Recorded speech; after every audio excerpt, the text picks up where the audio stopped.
Bonjour à tous et à toutes. Bienvenue à l'émission Témoignages de vie. Je m'appelle Alex Saraf. Je suis votre animateur de radio. Je suis psychopédagogue de formation, conférencier et auteur du livre La psychologie pour apprécier l'humain. La vie est belle et simple. Ce sont les gens qui la rendent triste et compliquée, qui a été publié en septembre 2017 chez Béliveau Éditeur. Je suis aussi un ancien enseignant en psychologie au collégial. J'ai enseigné plus que 20 ans. Et aujourd'hui, à l'émission Témoignages de vie, j'ai le plaisir d'accueillir, de recevoir à l'émission Témoignages de vie, Gabriel Julien. Bonjour, Gabriel Julien. Bonjour, ça va bien? Oui, ça va bien. Et toi, est-ce que je peux te tutoyer? Bien sûr, c'est même conseillé. Parfait, merci infiniment, c'est gentil. Donc, à l'émission Témoignages de vie, premièrement, à l'émission Témoignages de vie, ceux et celles qui nous écoutent, qui vont regarder cette vidéo sur YouTube, il s'agit d'une émission human, comme on le dit si bien à CJMD 96,9 FM, la radio de Lévis. Ça veut dire que c'est une émission de radio centrée sur l'être humain. Je voulais avoir des invités, des personnalités publiques, des personnalités politiques, des psychologues, des anciens psychologues, sexologues, sociologues, et aussi des invités, bien sûr, qui sont inspirants, rayonnants et résilients, qui ont leur histoire de vie à raconter. Ça peut être aussi une histoire de vie heureuse, ou il y a une histoire de vie où il y a eu un événement qui était difficile à vivre, des histoires de vie parfois tristes et désolantes.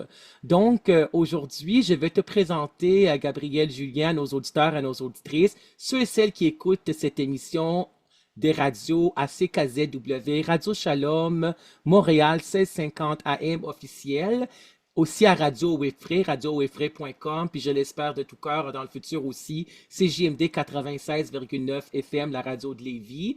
Vous pouvez me rejoindre Alex Saraf, 341@gmail.com. Cette vidéo aussi sera sur YouTube, là. On l'enregistre aujourd'hui sur Zoom. Elle sera sur YouTube, sur ma chaîne YouTube, Alex Saraf, auteur, animateur de radio, conférencier. Je vous invite tous et toutes de vous abonner à ma chaîne YouTube, Alex Saraf, auteur, animateur de radio.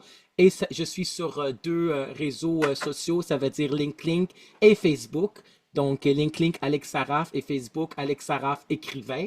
Je vais mettre les posts, les bandes annonces, les vidéos, etc.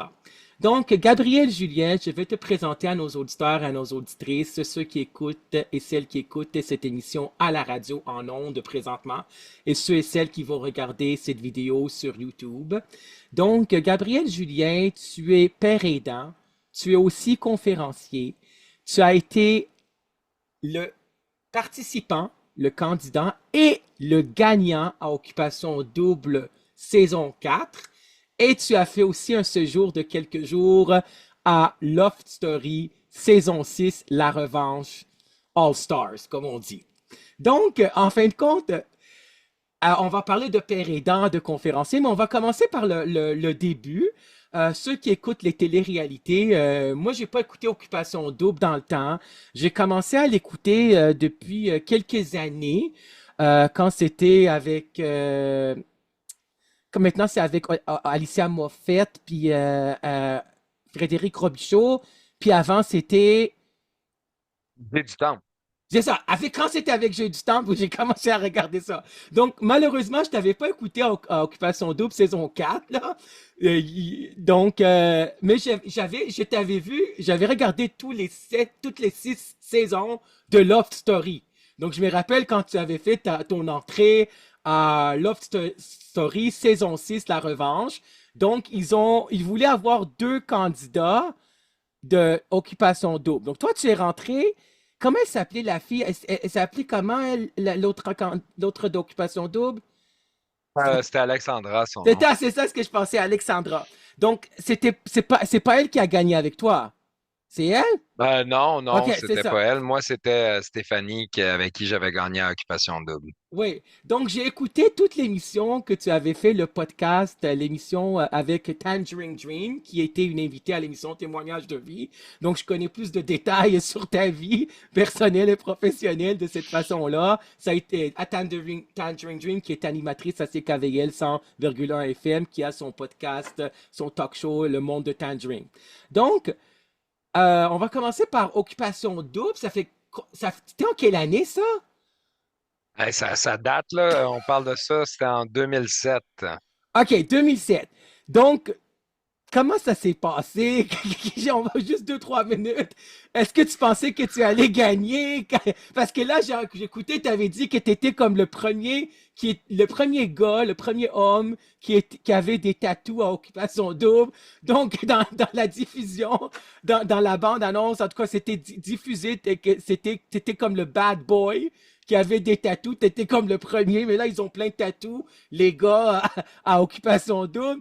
Mais comment ça s'est passé à Occupation Double? Est-ce que tu pensais que tu allais gagner? Est-ce que tu penses que ça a été bien représenté, etc.? On t'écoute. Honnêtement, je pensais zéro que j'allais me rendre aussi loin pour Oui, finalement gagner. Moi, je pensais durer 2, 3 semaines. oui. C'était mon objectif premier, c'était de faire de la promotion pour un bar que j'allais ouvrir peu de temps après ma sortie. Finalement, on s'est rendu compte que euh, ça allait bien là-bas, là. Fait que finalement, ben c'est ça, j'ai remporté. Puis j'en suis que content. Oui. Puis sinon, ça a été une super belle expérience, pour être honnête. Là, j'ai que de bons commentaires sur mon expérience. Euh, Puis tu parlais de Love Story, ça a un peu moins bien été, mais Ouais. ça fait partie des expériences de vie qu'on peut vivre, là, tu sais. Ouais. C'est ça. Donc, on va en parler de Love Story. Tu étais là 4 jours, je pense. 3, 4 jours, oui, 3 jours, c'est effectivement. ça. Donc, euh,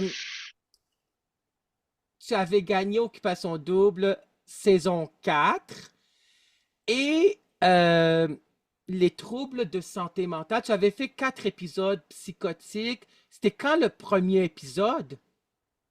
Le premier épisode, ça a été en direct pratiquement à Love Story, là. Ah, ok, c'était ça. Quand t'es rentré. Est-ce que c'était pas quand t'étais dans le loft ou avant que tu rentres dans le loft? C'est vraiment, je te dirais que ça s'est déclenché plus quand j'étais dans le loft, là. Ok, je comprends. J'ai manqué de sommeil là-bas, j'avais pas eu de lit attitré, etc. Ouais. Puis disons que j'ai pas dormi durant un bon 3 jours. Puis juste avant de rentrer, en fait, j'apprenais que ma mère avait un problème au niveau du cœur. Elle s'est levée un matin avec de la tachycardie. Puis finalement, elle s'est fait opérer, puis il y a eu une erreur médicale. Ah, J'ai perdu ma mère sans avertissement, si on peut dire. J'ai pris la fâcheuse décision d'aller quand même à l'émission. ok. Puis c'est ça, avec le pas de lit, la stimulation, etc. J'ai pas dormi durant les 3, 4 jours que j'ai été là. Puis Ah, là, ouais. ouais, je commençais à avoir des pensées accélérées, puis tout ça. Ouais. Je comprenais pas trop ce qui m'arrivait. Puis dans ma tête à moi, j'avais accompli ma mission, ou le pourquoi j'étais allé à Love Story, qui était vraiment sur mon discours que j'avais à cette époque-là sur l'acceptation. Pas seulement de l'acceptation de la mort, mais l'acceptation des choses qui t'arrivent. Donc, quand tu acceptes qu'est-ce qui t'arrive dans la vie, c'est un peu ça la clé du bonheur. Ouais. Fait que j'ai vraiment comme Ouais. véhiculer ce message-là. Puis j'ai dit à la production que j'avais accompli ma mission, que le pourquoi j'étais venu ici, puis que je devais quitter et répandre la bonne nouvelle un peu là. Ce Ok. que j'ai appris plus tard, c'est que j'étais en psychose là. Ouais, donc ta mère, je suis vraiment désolé, toutes mes condoléances, même si ça fait des années, mes sympathies. Donc ta mère est décédée avant que tu rentres au loft, à Love Story. Exactement, oui. Ok, parfait. Donc ceux qui ne savent pas, c'est quoi un épisode psychotique?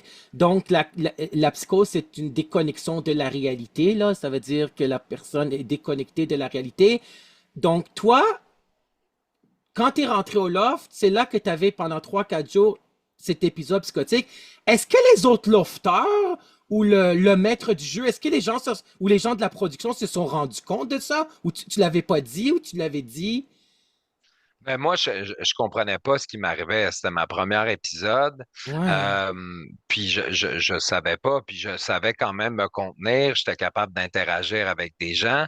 Puis j'étais pas en psychose aiguë à ce Ouais, ok, je moment-là, comprends. là. Ouais, J'étais plutôt là en prodrome. Puis tu sais, le début d'une psychose. ouais, Tu sais, j'étais en montée, là. Tu sais. Puis quand je ouais. suis sorti de l'émission, ben c'est là que ça a un peu euh, ça s'est empiré, si on peut dire, là. Ouais, Mais il faut comprendre que quand on fait un épisode psychotique, là, il y a des moments là, où on peut être en psychose, être fonctionnel, aller à l'école. oui. Puis c'est ça, on peut se contenir. Tu sais, même des fois en psychose, quand on est peut-être un peu plus habitué, on peut faire passer ça Ouais. assez facilement, là.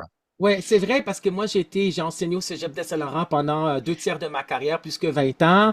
Puis j'ai le baccalauréat en psychologie, un baccalauréat spécialisé en psychologie de l'Université de Montréal, puis la maîtrise en psychopédagogie de l'Université de Montréal. J'ai jamais fait de la clinique, jamais été psychologue appartenant à l'Ordre des psychologues du Québec, mais je me rappelle que un de mes anciens professeurs ou une de mes anciennes étudiants, une de mes anciens, excuse-moi, professeurs avait dit que parfois le client ou la cliente en psychothérapie se présente, puis il est en état psychotique, là, en décompensation psychotique. Puis là, on lui dit, on peut pas vraiment faire de la psychothérapie, vous devez aller à l'urgence là, pour avoir pour la psychose. Donc, c'est toi qui as demandé à la production que tu partais de Love Story là, après 3 4 jours. Tu as demandé de quitter, c'est ça? Oui, Ok, c'est exactement. ça. Pas nécessairement parce que je filais pas bien ou quoi que Ouais. ce soit, mais c'était vraiment ce que j'avais fait, ce que j'avais à faire là-bas. Ah, que tu Euh, voulais c'est- partir après 3 4 jours, je comprends. Ok. oui, c'est vraiment dans ma tête, j'avais accompli le pourquoi j'étais allé là-bas parce Ouais, que j'avais cette mission-là, là.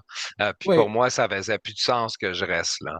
Oui, je me rappelle quand t'es rentré, puis là, le Mathieu Baron avait dit, qu'est-ce que tu fais là? Puis t'étais pas si bien accueilli. Pareil, parce que t'étais comme un étranger d'une autre télé-réalité.